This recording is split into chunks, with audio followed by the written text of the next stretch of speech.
Good afternoon. I'm Leslie Huxley, Director of Mentorship and Organisational Development for the Leadership Foundation.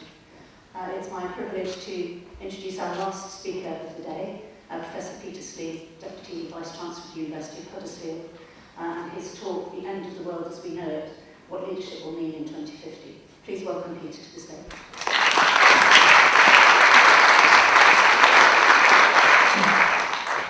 Well, good evening, colleagues, and I think it's fair to say we're at that stage of the proceedings, aren't we, where the only thing that's standing between you and one of the Leadership Foundation's famous, enormous gin and tonics is me. So my job's to try and hold you back for 10 minutes if I can, by speculating a little about what leadership will be like in the future. Now, we've talked about what it's like now, but how will it change? So how do we do that? Well, let's start with two things that we know about leadership that are completely indisputable. These are things that have attached themselves to leadership since the dawn of time and will not change in the future. The first one is that leadership is indisputably relational. It's a social practice. Why? Because you can't be a leader without followers. The leader's role is to influence their followers so that they do the things that are required to take the organisation forward. The second thing, which is indisputable, is that leadership is contextual. It's the context that shapes what the organisation has to do, and therefore how the leader ought to interact with their followers. So contextual and relational. Now, if we take those two things as given, if the context for leadership changes, then it's possible that the social practice of leadership will also change, and that's what I think will happen in the future. So, how do we begin to think about what might happen in the future? Well, we start with something called futurology, much maligned science. And the cornerstones of futurology are something called megatrends, which were developed by John Naisbitt in 1982. The whole idea of megatrends. These are things which take place over an incredibly long time, have a global reach, and far-reaching consequences for most of the world. What futurologists think at the moment, and they disagree on how many of these megatrends there are, but you can pick 5 out in every single futurology report that you can read openly on the web. So what are those 5 things? Well, the first one is that we are indisputably in the midst of globalization, the interconnection of economies across the world. But we're now entering phase 2 of globalization, where economic power shifts from the West towards the East. The International Monetary Fund has just said that next year, the Chinese economy will become the largest in the world. By 2050, the Indian economy will have overtaken the US economy and become number 2, and at that point, 7 of the 10 largest economies in all the world will be in Asia. Second major trend, which is connected to this, is demographic. We know that the world population is growing. It's 7 billion at the moment. It will be 8 billion in 5 years' time, and probably 11 billion in 2050. An enormous change, but the population is also getting older. One of the staggering things is that in just 5 years' time, there will be more people on the Earth aged 60 than there are aged under 5. And the interesting thing is, of course, the developing economies are getting younger, and the stagnating Western economies are getting older. The third change, which is linked again, is environmental. We could talk a lot about this. We know that the world's surface is warming up. We know that the bulk of the growth of the warmth has been in the last 30 years, and the UN is predicting that if we don't do something about it, if man-made activity doesn't slow down in some way, then we could reach a dangerous tipping point within the next 50 years.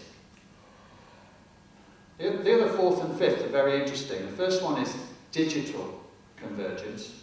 There are going to be 5 billion people online within the next 5 years, and the interesting thing about them is that they're creating invisible networks based on shared interests. And these invisible networks never shut down. They're there 24/7. They're blurring the boundaries between public and private life. and they mean that organisations and individuals are on trial. Their ethics are constantly visible. And in technological convergence, we're seeing the bringing together of and the blurring of scientific boundaries. So things like nanoscience and biotechnology and robotics and information technology combining to offer whole new possibilities for human health and also production. So really interesting things happening in the world, across the whole of the world, that are fundamental on their scale. But what gets really interesting, and I think interesting for leaders, is when these things converge.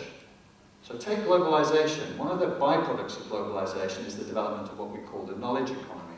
Quite simply, if economies are interconnecting and the world is shrinking, competition among organizations for global customers grows. And therefore, to stay ahead of your competition, you have to innovate, and innovation is about adding new knowledge to the existing knowledge stored in your products and services. And what do you need to do that? You need a lot of very smart, adaptable, flexible, intelligent people in your organization.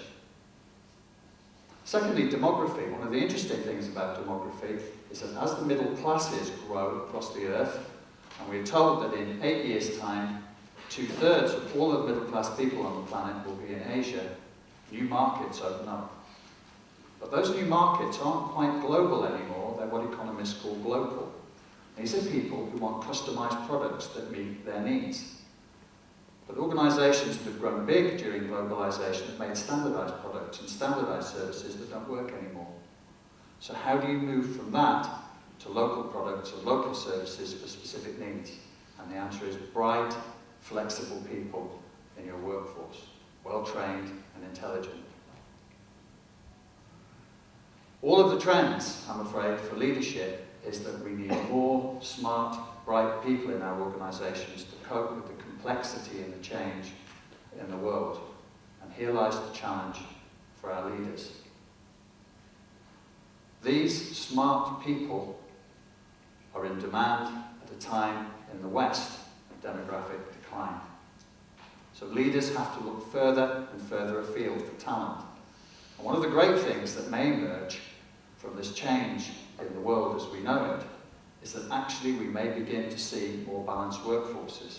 We may see more diversity in the workforce because leaders will have to look much further for talent than perhaps they currently do. And I say that as a white, male, middle-class person who's one of the people who occupy many of the senior positions across our sector at the moment.